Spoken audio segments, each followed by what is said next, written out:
He swore to heaven, but I felt a bit uneasy. My mind kept replaying the image of them sitting on the sofa. Jack wouldn't, would he? I had pursued him relentlessly for half a year before succeeding. He couldn't possibly be won over in just one evening, right? I still felt a bit anxious, partly due to my lack of self-confidence and partly because I wasn't sure how long Jack could resist. Jack didn't stay over that night. He has another apartment in the next building, so he went back there. Early the next morning, he came over to bring me breakfast. There were 7 or 8 dishes spread out on the table.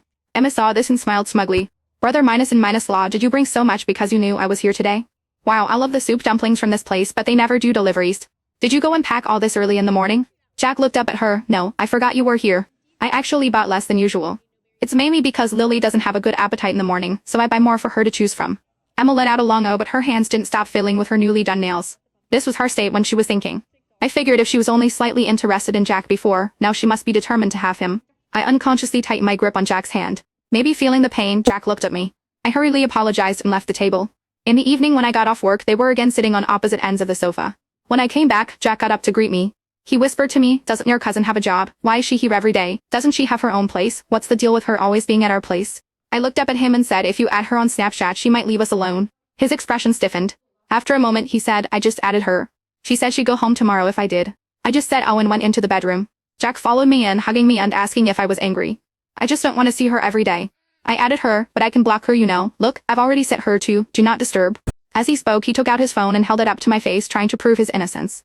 I didn't say anything, but my disappointment must have been obvious because Jack held my hand and comforted me for a long time. At dinner, he kept trying to make conversation with me and piled food onto my plate. Emma saw this and just smiled. Our Jack is very attentive, isn't he? Jack ignored her.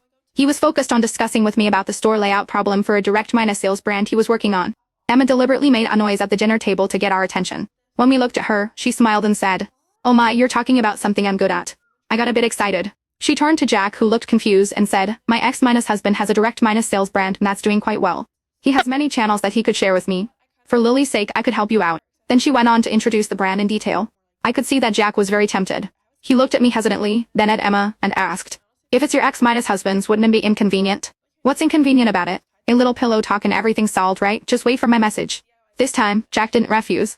I knew his do not disturb setting for her would soon be turned off. Sure enough, after entering the room he said to me, your cousin Emma is very generous and straightforward. I just looked up at him once, my eyes half red.